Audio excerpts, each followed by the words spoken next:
Здравствуйте! Мы с вами вновь на канале Аркадия Орешникова и продолжаем нашу четвертую часть нашего посещения Старо-Татарского кладбища. Мы сегодня встречаемся по прошествии 3 дней со дня трагических событий, которые произошли в нашем городе. И как писала советская поэтесса Людмила Татьяничева, легче сердце свое казнить, легче с разумом быть в раздоре, с материнским горем сравнить можно лишь материнское горе. Поэтому мы с Аркадием выражаем соболезнования всем, кто пострадал в эти трагические события. Но та боль, которую сейчас переживают родители, она останется, наверное, с ними навсегда. Такое трудно пережить. Мы сейчас у памятника, который недавно открыли, это нашему татарскому известному певцу Ильхаму Шакирову. Сейчас мы пройдем по центральной аллее и по пути на 13-ю аллею, которую мы, к сожалению, в прошлый раз не успели пройти. По пути мы посмотрим и посетим могилы многих известных личностей.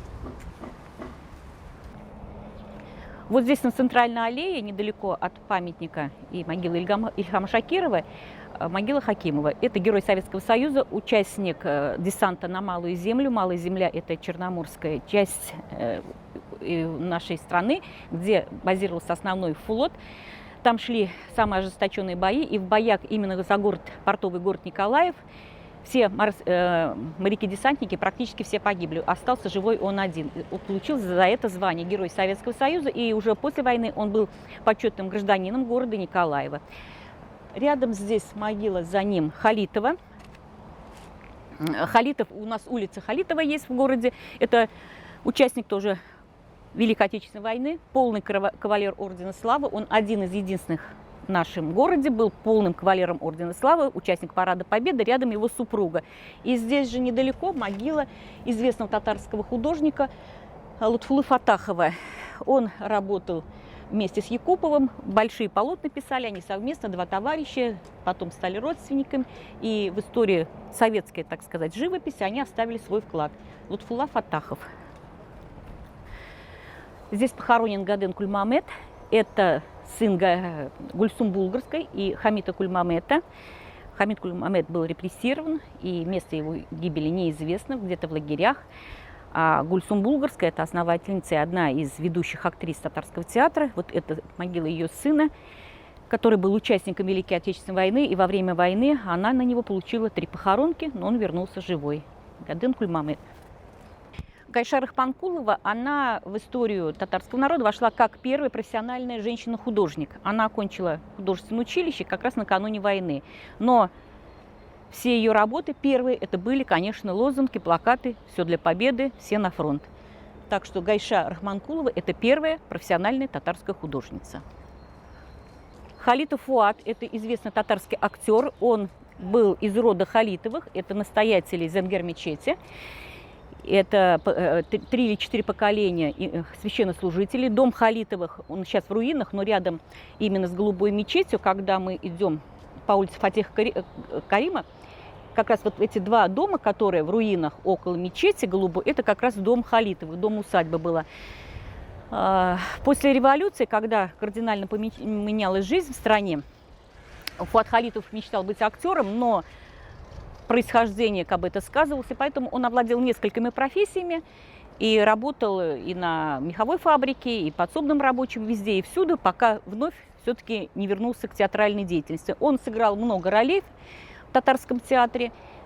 Семья Халитов была известна тем, что рядом медресе и носила имени этой семьи Халидия. Сейчас она немножко по-другому называется. То есть семья Халитов – это известная мусульманская религиозная семья, но именно в этой семье родился человек, который стал у истоков татарского ренессанса. Это его родственник, который стал первым произведением театральной писать. И один из них – Халитов Фуат, актер. Хотя это медресе было и сама мечеть чисто академистической. И тем не менее, вот в этой семье родился один известный татарский актер. Исмагил Гайнуддинов – это первый профессиональный татарский архитектор. Он родом не из нашей Казани. Он приехал сюда, в Казань, учиться, поступил. На тот период это было промышленное училище, потом стало как типа строительным. Это будущий это архитектурный институт.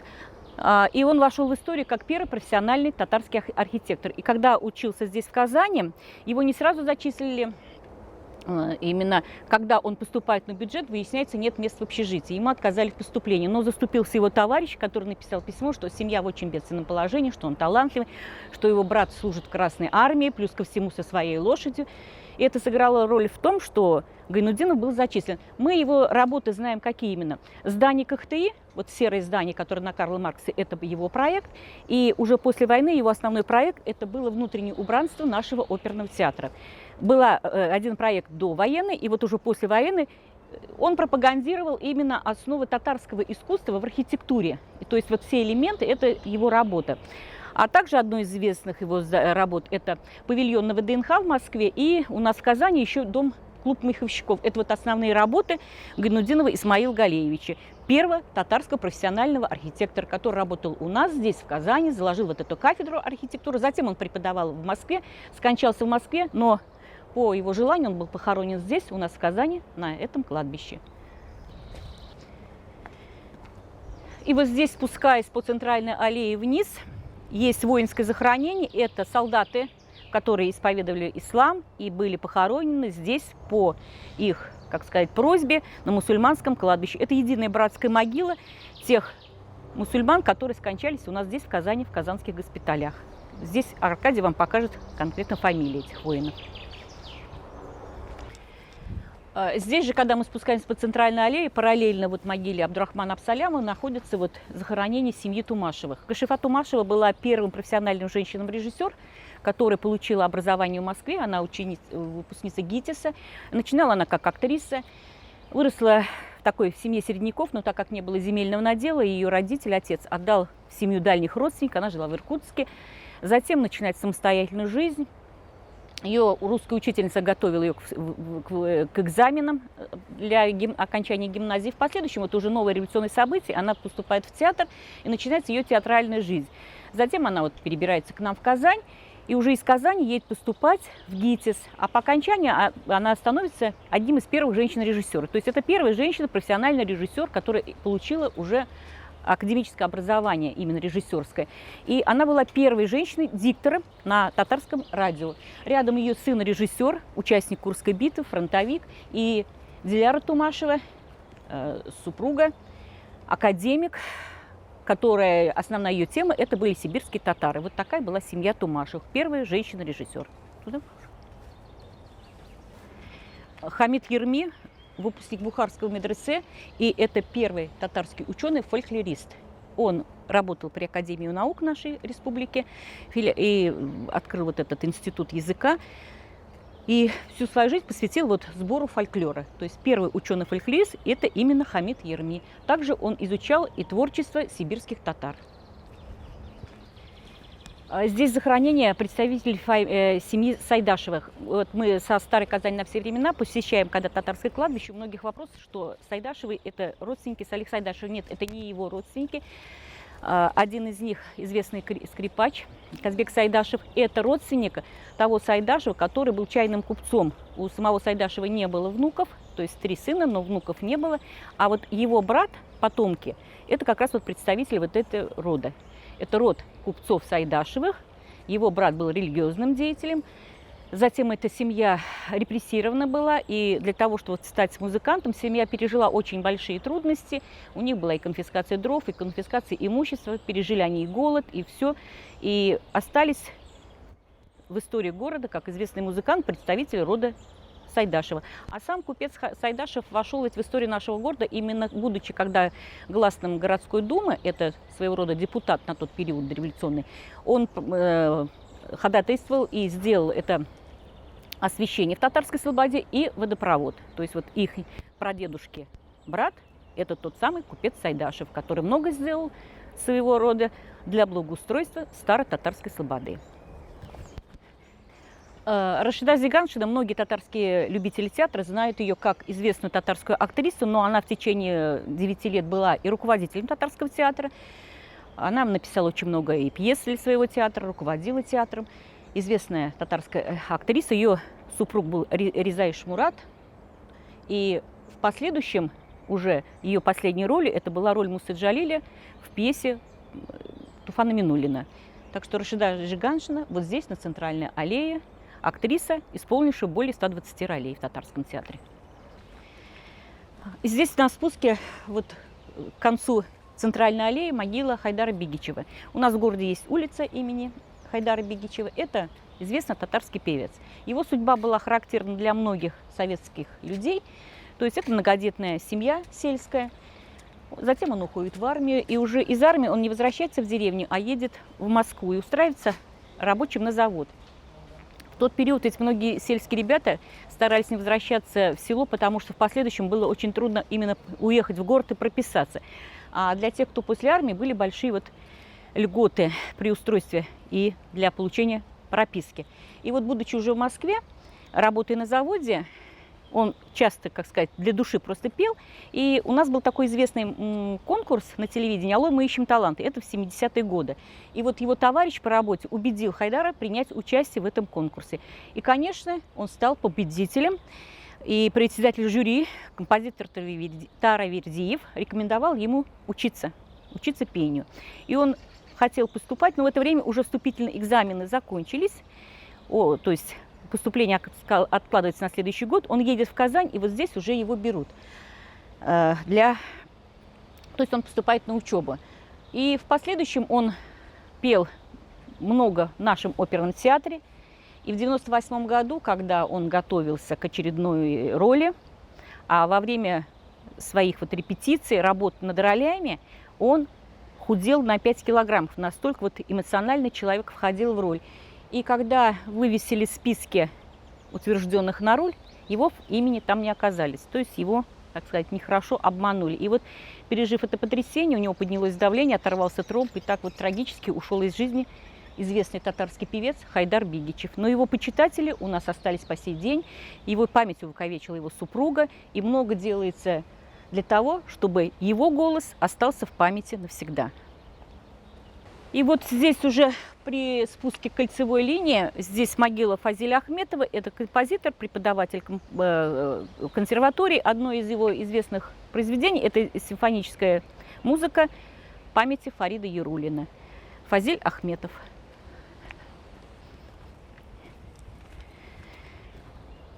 Вот здесь у кольцевой линии, когда мы проходим вот этот центральный круг, с правой стороны есть такая надгробная плита, на которой написано, я не могу уж дословно перевести, но на ней пишется, что здесь обрели покой те, кто в 1552 году осенью держали оборону города. Это последние защитники Казанского ханства. Останки их были обнаружены при реставрационных, восстановительных работах на территории Казанского Кремля и по мусульманскому обряду были перезахоронены здесь. Здесь написано, что их подвиг является примером для потомков, то есть умея отстаивать свое отечество, свой дом так, как они это сделали, впав в борьбе в 1552 году. И здесь же на Кольцевой, после вот этой братской могилы, немножко поворачивая налево, уходя на 20-ю аллею, могила Гумера Баширова. Гумер Баширов – это татарский писатель, который работал в духе социалистического реализма. Его много публиковали, печатали в советский период. Человек, который прошел гражданскую войну, воевал, и с бандами махнул, затем занимался журналистикой, писал книги. И по воспоминаниям его близких, его детство проходило так, что где бы они ни жили, всегда в доме находились какие-то книги, или когда-то они снимали жилье, он всегда находил книги и пытался учить читать. И так самостоятельно начинает изучать татарский язык, и отец его видел в этом как бы положительные задатки и говорил всегда, что дай бог, если все так хорошо пойдет, он будет каким-то известным или ученым, или чтецом, но если, дай бог, повезет, то даже приказчиком. То есть мечта отца была, хотя главное, приказчиком. Но он стал известным татарским писателем, которого много печатали в наш советский период. Гумер Баширов. С Кольцевой линии мы спустились на 20-й аллее. Вот на середине 20-й аллеи могила Аглы Салавата Дербишевича. Это цыганский барон, который был убит или там трагически погиб в 1986 году. Вот такой памятник стоит ему здесь. И часто задают вопросы, что цыгане и здесь на этом кладбище. Дело в том, что цыгане, вот эти, которые похоронены здесь на старо-татарском кладбище, они мусульмане по вероисповеданию и, соответственно, похоронены здесь по мусульманскому обряду. Здесь же на соседней аллее находится могила его брата. Вот такое большое изваяние стоит данному товарищу Салавату Дербишевичу. Указатель 25 и рядом могила Альфии Авзаловой. И здесь после могилы цыганского барона, где указатель 25-й аллеи, памятник Альфии Авзаловой. Известной татарской певицы, голос которого восхищал. У нее были большое число почитателей ее таланта. В 5 лет она осталась сиротой, отец погиб на фронте, а мама скончалась, ее воспитывала тетя. В 15 лет она приезжает в Казань и становится солисткой татарской филармонии. Затем у нее были проблемы с голосом, видимо, или простуда, или вот ломка голоса. Она на какое-то короткое время ушла со сцены, восстановила голос и начинает уже петь. И ей уже руководитель рекомендует создать свой коллектив. И в последующем она создает свой коллектив, с которым начинает, так сказать, активно гастролировать. А в 20 лет она уже известная певица. С триумфом прошли ее выступления в Москве на декаде татарской культуры в столице. И дальнейший ее путь связан со сценой. Это известная татарская певица. На доме, где она жила последние годы, вот несколько лет назад открылась мемориальная доска. В настоящее время здесь вот есть запись о том, что идут работы по надписи. И вот так в полный рост, как она мечтала при жизни, поставлен памятник. Альфия Авзалова, татарский соловей, известная татарская певица, жизнь которой прошла долгая, творчески красивая.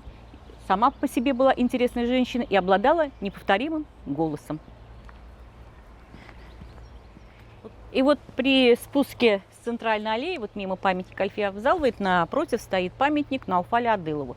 Это татарский скульптор, автор монумента, который стоит на входе у центрального входа кладбища, памятник матери, который называется «Скорбящая». Вот здесь, как сказать, скульптура, его рабочий инструмент. Сам Науфаль Адылов о себе напишет: «У меня было печально сладкое детство, бурная юность и тихая усталая старость». Поступив, он был учеником Садри Ахуна, это первый татарский скульптор, который жил у нас в Казани, затем перебрался уже в Москву, автор многих памятников у нас в Казани. Будучи учеником Науфаля Адылова, затем он едет уже образование получать в Пензу. И вот по окончании Пензенского художественного училища возвращается в Казани, но как бы сейчас мы часто сталкиваемся с таким понятием, как отсутствие работы. В то время для творческого человека тоже не всегда была работа, и он долго не мог найти себе работу по специальности. И для того, чтобы, как сказать, получить работу, заказ, нужно быть членом Союза художников, а он еще не был принят. И вот этот замкнутый круг, и он в последующем напишет: «Никогда в жизни не забуду, как у матери просил 15 копеек на баню». То есть баня третьего, в баню он ходил, жили они в центре, он воспитывался матерью, рядом могила его матери. Мать его, потом он уже по воспоминаниям пишет, и много знала и сказок, и песен. Возможно, говорит, она и сама сочиняла, может, как бы преподносила, что как это устное народное творчество. Отец рано оставил семью и практически не принимал участия в воспитании сына, то есть с материальной точки зрения. И вот эти 15 копеек, которые на всю жизнь он запомнил, когда был безработным скульптором, а потом он подружился с Куделькиным. А Куделькин – это сын председателя Союза художников. И вот они три товарища: Адылов, Куделькин, выпускник геофака нашего университета, и еще один студент геофака – это Станислав Говорухин, который жил у нас в городе. На троих сняли комнату в доме Кекина. И в один прекрасный день, в то время уже Говорухин начинает пробовать себя режиссером на нашем телевидении. И вот Говорухин, творческая личность, предлагает своим товарищам: давайте по средам устраивать литературные вечера, читать стихи за бутылкой хорошего вина. И как он пишет, так мы и начали. Затем бежали за водкой, и дело кончалось милицией. И вот в один из таких дней, когда очередной раз соседи вызвали милицию, все разбежались. Куделькин завербовался в Якутию работать, Говорухин в столицу перебирается, и, уезжая, Куделькин говорит Науфалю: «Женись, иначе пропадешь». И как он пишет в своих воспоминаниях, и вот так получилось, что сразу пошли и заказы, и работы, и он женился, и вот эта материальная стабильность. А потом, работая уже в мастерских художника, как он говорит, лепили из папье-маше бюсты наших вождей. И в один прекрасный день, говорит, устал и говорю: похоже, к этому скоро придет конец. Раньше царей из бронзы делали, из золота, из мрамора, а мы все, говорит, из папье-маше. Наверное, все это. И через несколько там какие-то года два, вот это та самая наша перестройка, когда все рухнуло. А как он писал в своих воспоминаниях: а мы, советские дети, мы привыкли под крылом быть. И в 90-е годы он получил приглашение от своего товарища приехать во Францию, который в свое время, еще в застойный период, эмигрировал. И приехав во Францию, его хорошо принимали, возили. И уезжая из Парижа, он говорит, я видел все. И художники, которые живут на Мостовой, и красивый Париж. И уезжая, он своему товарищу сказал, если уж я когда приеду в Париж, то только миллионером. Но так как я миллионером никогда не буду, соответственно, я никогда сюда не приеду. Таково было его возвращение на родину. Он скончался после продолжительной болезни. И здесь, как сказать, он сам себе сделал памятник. Науфаль Адылов, автор скульптуры у входа на наше татарское кладбище. С кольцевой линии мы спустились вниз и поднялись на 18-ю аллею, которая ведет к могиле Тукая. Здесь, на этой 18-й аллее, Фирдоса Булгарская, это дочь Гульсум Булгарской и Хамита Кульмамета. Там мы сына Гульсум Булгарской смотрели в начале, а здесь вот похоронен дочь. Она была журналистом и супругой татарского композитора Энвера Бакирова. Это вот супружеская пара, похоронена здесь, на 18-й аллее. И здесь же рядом сохранились вот несколько надгробных плит того старого дореволюционного периода с татарской вязью, так как должны были хоронить по мусульманским обрядам. Но кладбище, вот эти места захоронения родовые и, видимо, так сказать, потомки существуют, приходят, ухаживают. Но на многих уже запись нельзя прочитать. Поэтому обратите внимание, когда будете, что здесь есть очень большое количество надгробных плит, которые с того далекого времени. Это как раз вот, когда мы идем по Иске-Юл, та самая часть, которая называлась Юнусовский бугор. И повернув опять от памятника Тукая по Иске-Юл, мы идем вверх, и вот здесь есть родовое захоронение представителей рода Галеевых. Это известная семья была в нашем городе, представители рода Галеева могут прочитать и, может, переведут нам те, кто здесь именно похоронен. И вот, поднимаясь дальше вверх по Иске-Юл, перед 15-й аллеей находится такое небольшое захоронение, вернее, даже большое, отдельное захоронение представителей рода Хабибулиных.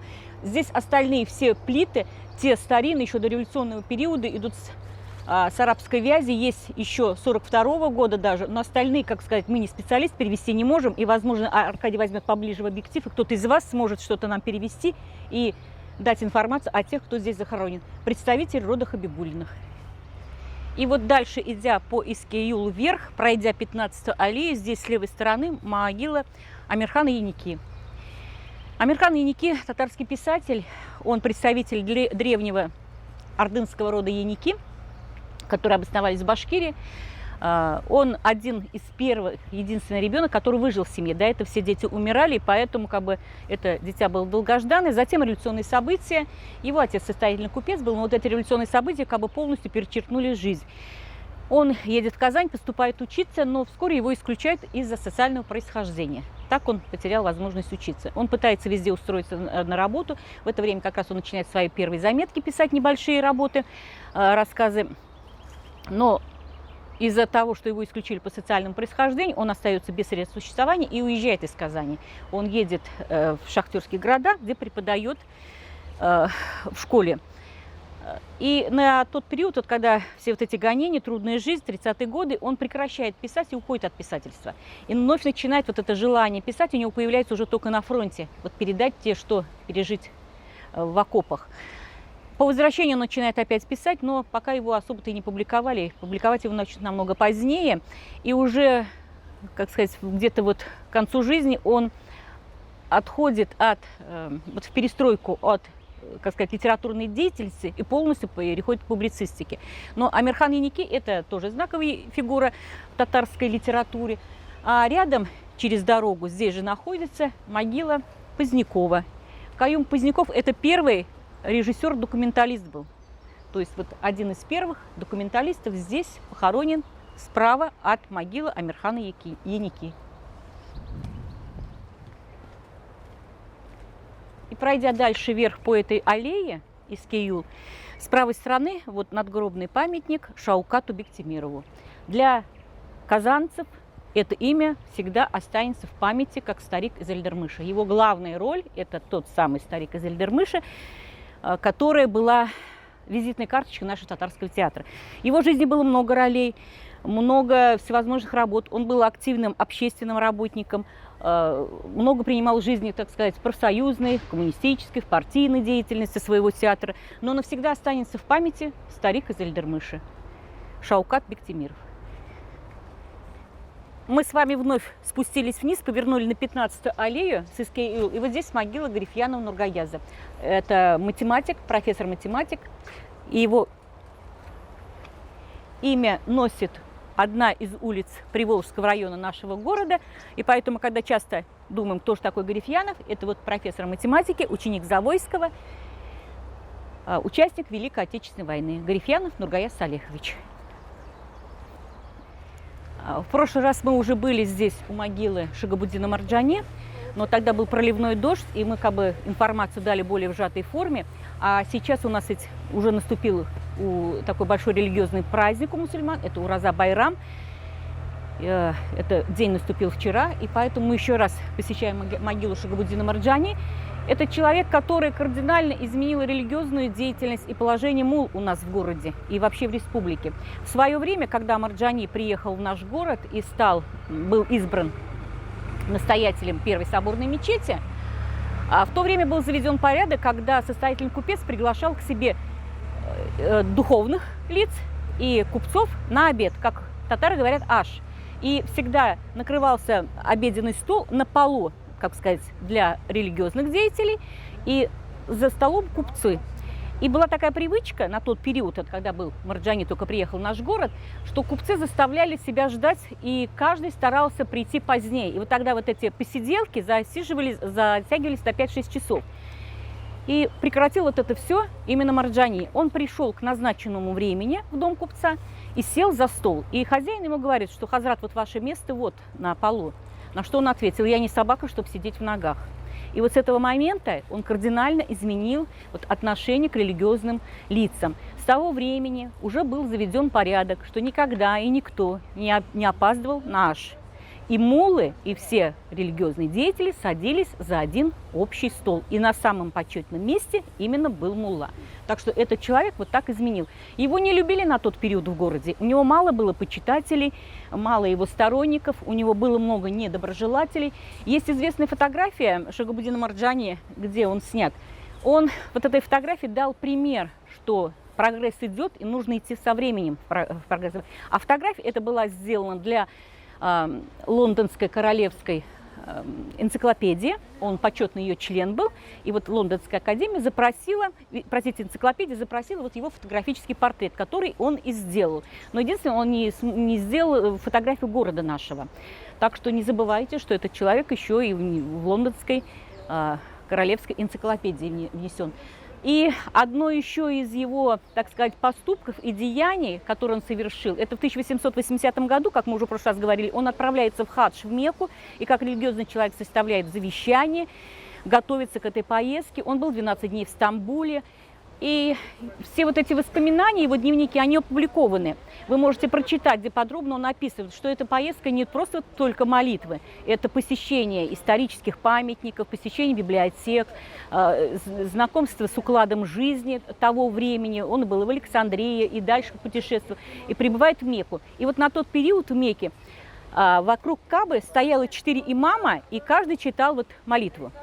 Но, как мы понимаем, синхронности не было. И вот именно Марджани вносит предложение, что только один имам должен читать. И вот после этого собирается собрание улемов, это как вот почетных членов, и принимается решение, что читать должен один имам. То есть вот это внесено было им Шагабуддином Марджани. А дальше было его возвращение в Россию, где он подробно оставил записи. Он ехал обратно через Стамбул. До этого он в Стамбуле был 12 дней. Последний раз на обратном пути только 4 дня, хотя его пригласил к себе султан. Но, как он напишет, отставать от друзей, не хочется. Лучше быть с друзьями, чем, как сказать, ожидать визита. И поэтому он уезжает через 4 дня из Стамбула, возвращается в Казань, где подробно все свои дневники оставил своим потомкам. Шагабуддин Марджани.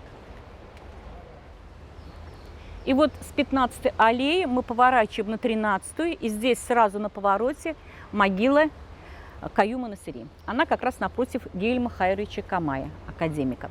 Профессора-химика Камая. Каюм Насыри у нас вошел в тем, что человек был энциклопедически знаний. Он не занимался только одним профилем, а всего понемножку. То есть он написал книгу о лекарственных травах, их воздействии. Он пропагандировал, что нужно не принимать иностранные препараты, а надо своими травами лечиться. Затем он переводит такие книги, как «Арифметика, геометрия». И вот его книги станут основой математического образования татар. То есть до этого этих книг не было в переводе. Затем купец Хусаинов, известный меценат, заказывает ему перевод анализа вот этого бухучета.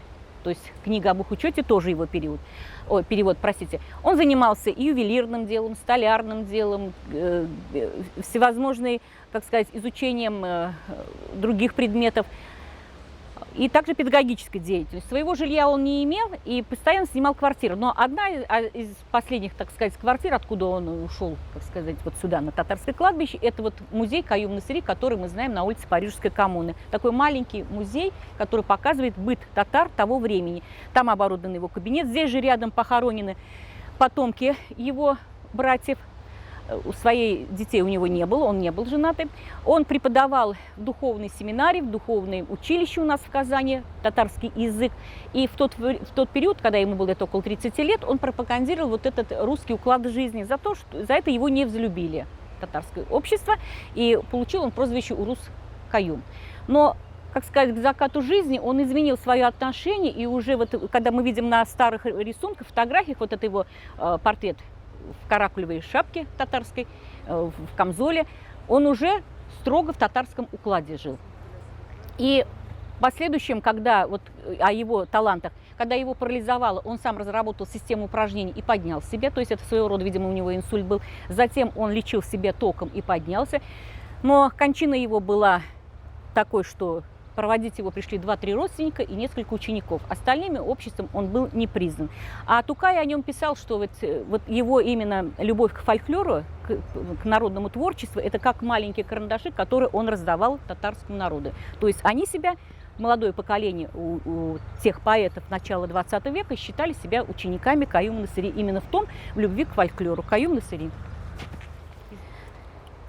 И дальше, пройдя чуть-чуть немного от могилы Каюм-Насыри, с левой стороны находится вот такой интересный надгробный памятник. Это мать Муланура Вахитова. Она была внучкой того самого известного купца Казакова, строитель Казаковской мечети, номера Булгар. Это все род Казаковых. Семья была очень большая, многочисленная, но жила она на современной улице Петербургской. Этот дом сейчас отмечен мемориальной доской, что там родился именно Муланур Вахитов.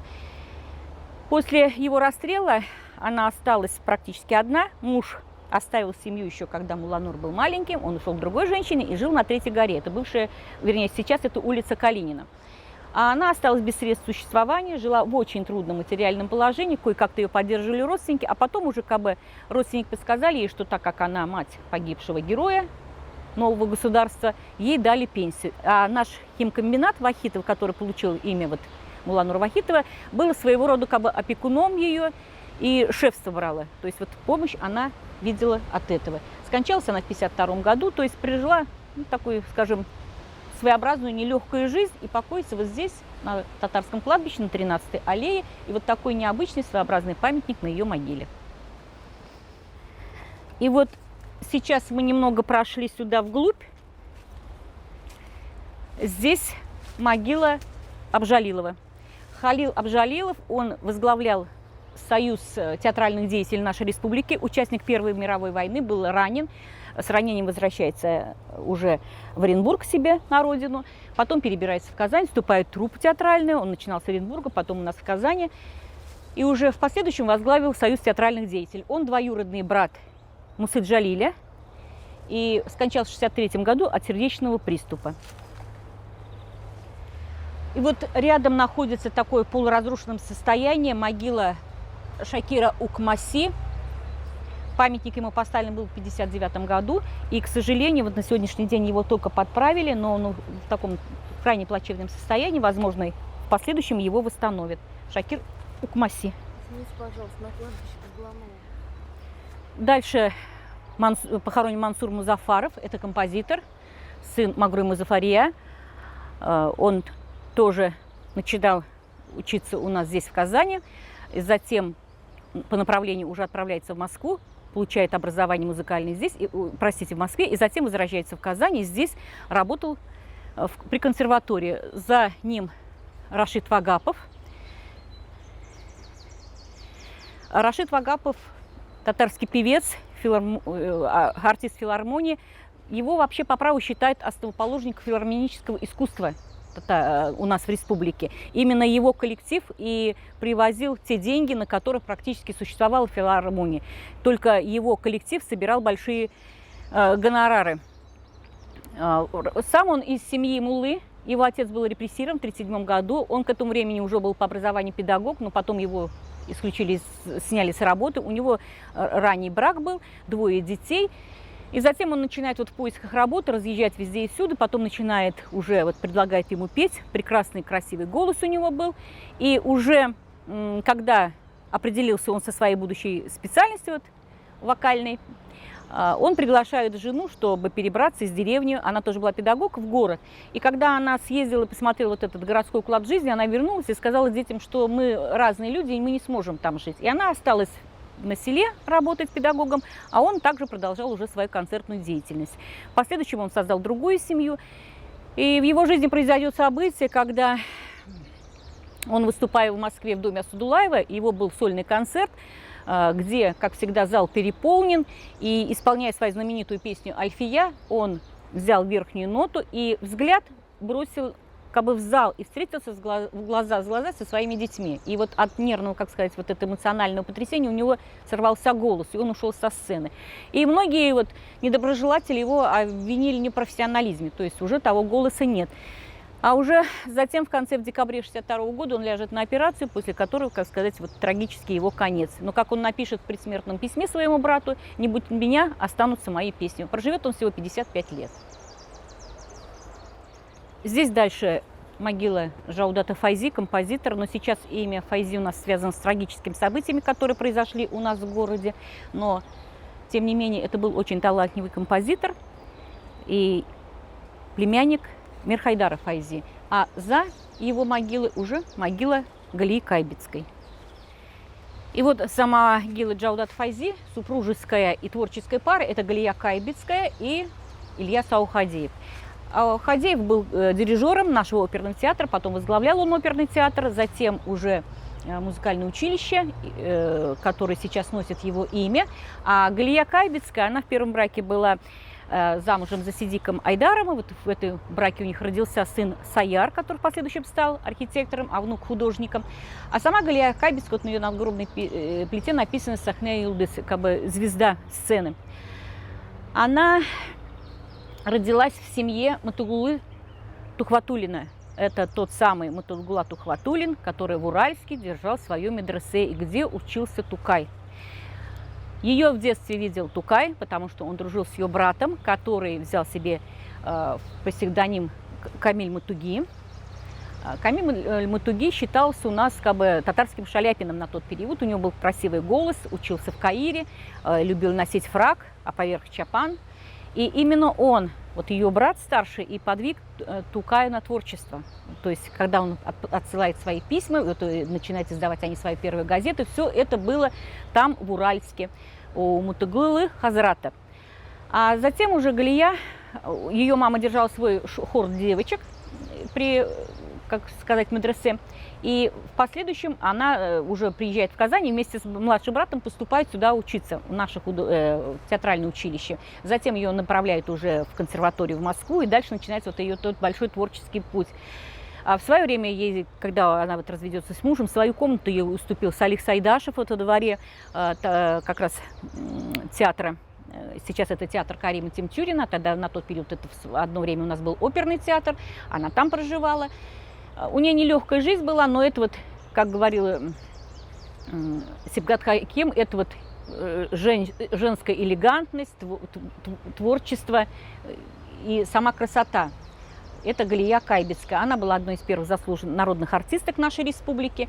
Для ее голоса писали многие татарские композиторы, певцы. Она поработала в нашем оперном театре. И на могиле ее отца написано: «Здесь похоронен учитель народного поэта Тукая». И еще к творчеству Галии Кайбицкой, хоть она и была звездой сцены, такая прима нашего театра, тем не менее, когда началась война, она выезжала на передовую с концертами. Она выезжала и на линию фронта, и была тяжело ранена, за что получила награду. То есть Галия Кайбицкая – это не только такая рафинированная актриса, но и человек, который был на передовой, на фронте, на линии фронта, где ждали ее почитатели таланта, татарские воины. И 13-я аллея, вот последняя могила, это Рафаэль Мустафин, татарский писатель, журналист. Самая его известная книга – это «Сокровище озера Кабан». Он много занимался изучением и восстановлением имени именно Мусы Джалиля. Потом он большую работу провел о репрессированных писателях татарских. То есть работа у него в основном была в журналистике, но тем не менее он писал художественные книги. Рафаэль Мустафин. С 13-й аллеи мы повернули направо и идем вот вниз опять к Искею. И здесь вот надгробные памятники представителям рода Кашаевых. Это известная купеческая семья в нашем городе была. Остались их дома, их память. И поэтому, если вас интересует, можете и на экскурсии прийти в Старую Казань на все времена, и также у Аркадия на канале мы можем подготовить эту тему. Представители рода Кашаевых похоронены вот здесь.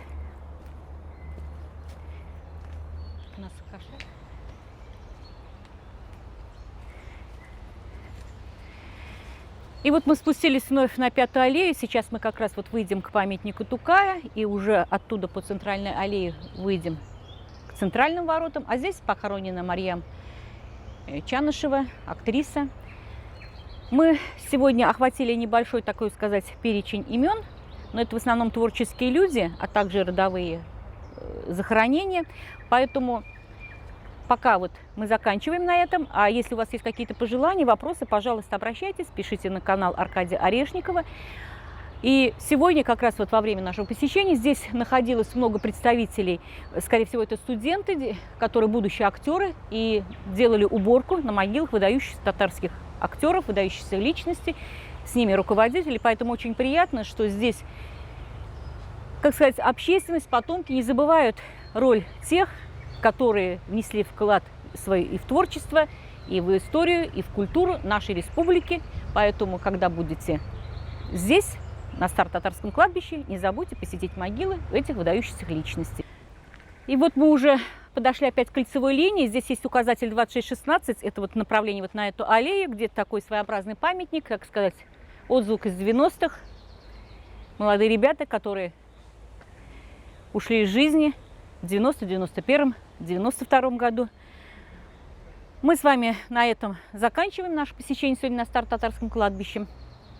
Вы, пожалуйста, если вам что-то интересно, какие-то вопросы есть, обращайтесь на канал Аркадия Орешникова. А с группой «Старая Казань» мы на все времена. Мы проводим экскурсии и здесь, на Старо-Татарское кладбище, и также вот о тех людях, о которых мы сегодня говорили, о выдающихся личностях. Мы рассказываем и в рамках других проектов. Это как вот мечети благотворителя у нас есть тема, женщина татарской слободы, организатор и куратор вот нашего проекта – это Ирина Кримштейн. И также у нас организовываются выездные экскурсии в Заказание, в Варском направлении, там, откуда родом многие выдающиеся татарские личности, в том числе Шагубудин Марджани. Обычно наши эти экскурсии проводит Артур Тумаков, поэтому, если вам интересно, присоединяйтесь, подписывайтесь на канал Аркадия Орешников и также в группу «Старая Казань» на все времена прикладное краеведение. Всего доброго!